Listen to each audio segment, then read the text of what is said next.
నమస్కారం. సుమన్ టీవీ ప్రేక్షకులకు స్వాగతం. మనతో పాటు ఉన్నారు ప్రముఖ ఆధ్యాత్మికవేత్త అనంతలక్ష్మి అమ్మగారు. నమస్తే అమ్మా. నమస్తే తల్లి. అమ్మ, దేవునికి హారతి ఇవ్వడం అంటే దేవునికి దిష్టి తీసినట్టేనా? మరి అది మనం మొక్కొచ్చా? మీరేం చెప్తారు? దాన్ని మొక్కడం అనరమ్మా, కళ్ళకద్దుకోవడం అంటారు. హారతిని డిఫరెన్స్ ఏంటమ్మా? మొక్కడం అంటే నమస్కారం చేయడం.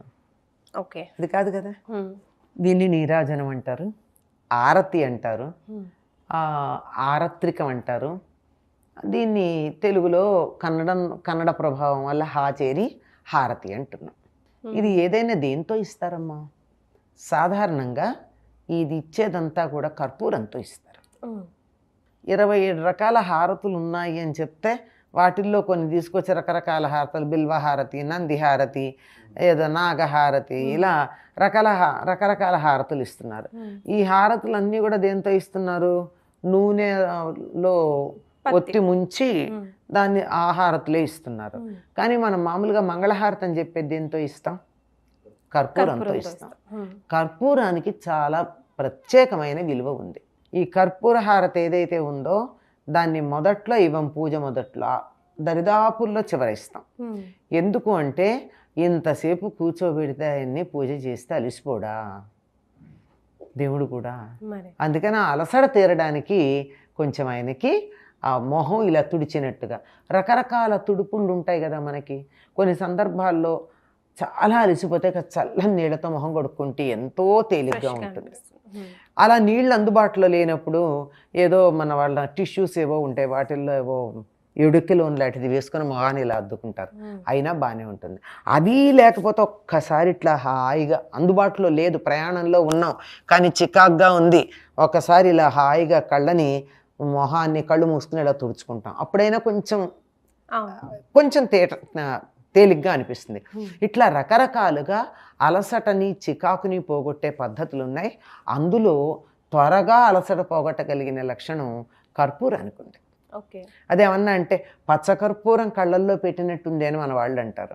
ఒకప్పుడు పచ్చకర్పూరంతోనే ఇచ్చేవారట హారతి, ఇప్పుడు మళ్ళీ ఏదో మామూలు కర్పూరంతో ఇస్తున్నాం. మన కర్పూరంలో ఇప్పుడు మైనం కలిపి బిళ్ళలు ఇస్తున్నాం. చాలామంది పూజారులకి థ్రోట్ క్యాన్సర్ రావడానికి అదే కారణం అవుతుందని కూడా చెప్పారు. ఎందుకంటే వాళ్ళు లోపల ఉంటారు, గర్భగుడిలో గాలి పోవడం రావడం ఉండదు. అందువల్ల ఈ పారఫిన్ కాల్చి దాని నుంచి వచ్చేటటువంటి వాయువుల వల్ల, అలాగే రసాయనాలు అధికంగా వేసినటువంటి అగరొత్తుల వల్ల వాళ్ళకి అనారోగ్యాలు చేస్తున్నాయి. స్పెషల్లీ థ్రోట్ క్యాన్సర్ వస్తుంది. కనీసం ఒక సిగరెట్ కానీ కాఫీ కానీ అలవాటు లేనటువంటి అర్చకులకి థ్రోట్ క్యాన్సర్ ఎందుకు వస్తుంది అంటే ఈ మైనంతో కలిపి తయారు చేసినటువంటి కర్పూరం బిళ్ళలు హారతి ఇవ్వడం వల్ల. నిజానికి కర్పూరం వెలిగించినట్టు ఏం జరుగుతుంది అంటే ఉత్పతనం చెందుతుంది. ఉత్పతనం అంటే ఘన పదార్థం నేరుగా వాయు పదార్థం అవుతుంది, కానీ మధ్యలో ద్రవ పదార్థం కూడా మారదు, ఏమీ మిగలదు, అడుగున కించిత్తు కూడా మిగలదు. మంచి కర్పూరం కనుక అయినట్టయితే ఎయిర్ టైట్ డబ్బాలో పెట్టి ఇలా మూత పెట్టి కాసేపు ఎండలో పెట్టండి, ఆవిరయ్యి ఆ మూతకు అంటుకుని మూత దగ్గర కర్పూరం పేరుకుంటుంది. మళ్ళీ బయటకు వచ్చేప్పటికి చల్లదనం ఉంటుంది కదా, కొంచెం గోరువెచ్చగా, మరీ ఎక్కువ ఎండ కాదు, జస్ట్ అలా పెడితే ఆ పైకి వెళ్ళి మూతకి అంటుకుని అక్కడ తయారవుతుంది కర్పూరం.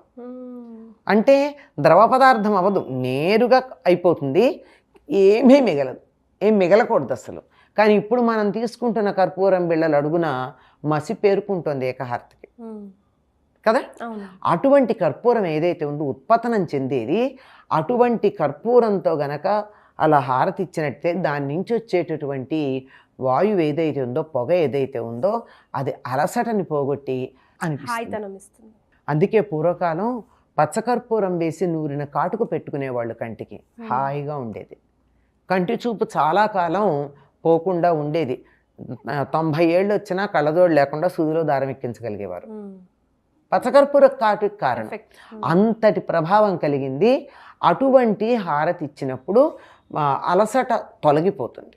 అందుకని దానికి హారతి ఇస్తారు, ఆయనకు అలసట పోవడానికి.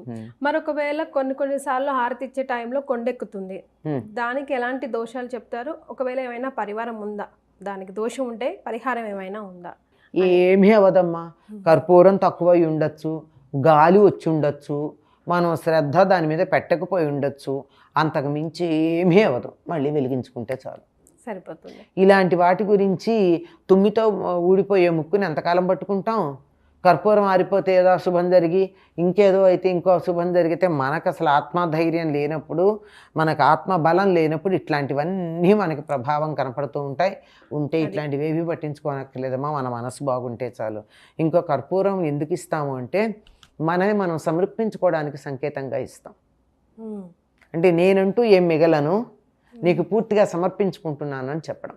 ఏదైనా తెలుసుకుంటే అంత డీప్గా తెలుసుకుంటేనే అన్నీ అర్థమవుతాయి, నెగిటివ్ థాట్స్ అన్నది పోతాయి. చాలా చక్కగా వివరించారు. తెలుసుకోకుండా ఏదో ఎక్కడో ఉన్నది, ఇదంతా మూఢాచారం అనేటటువంటి దురభిప్రాయంతో మనం ముందుకు రావడం వల్ల జరుగుతాయి ఇవన్నీ. మరి అలసట తీర్చడానికి మనం కర్పూరం హారతి రూపంలో ఇస్తున్నాం అంటున్నారు కదా, మరి మనం అది కళ్ళకు అద్దుకోవచ్చునా? అది దిష్టి తీయడం అని కూడా అంటారు కదా. ఆ దిష్టి తీసింది కళ్ళకు అద్దుకోకూడదు, దేవుడికి హారతి ఇచ్చిన దానిలో బయట పారేయాలి కానీ మనం కళ్ళకు అద్దుకోకూడదని చెప్పేటటువంటి వాళ్ళు చాలామంది ఉన్నారు. ఈ మధ్యకాలంలో వింటున్నాం ఆ మాట. నిజంగా వింటే తార్కికంగా నిజమేనేమో అనే క్షణం మనకు కూడా అనిపిస్తుంది. కానీ ఆలోచించండి, దేవుడికి ఇచ్చినటువంటిది ఏదైనా మనం ఏమంటున్నామమ్మా? ప్రసాదమను, నైవేద్యమను. ఆయనకి పూజ చేస్తే ఆయన పాదాల దగ్గర వేసిన పువ్వుని మనకిస్తే తల్లో పెట్టుకుంటున్నామా లేదా? మర్నాడైతే నిర్మాల్యం అని బయటపడేస్తున్నాం. ఆ దేవుడికి కట్టినటువంటి వస్త్రం ఉంటే శేషవస్త్రం అని చెప్పి కట్టుకుంటున్నామా లేదా?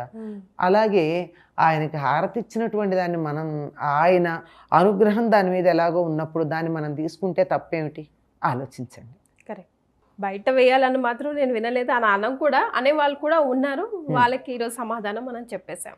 చాలా సంతోషం అమ్మా, ధన్యవాదాలు.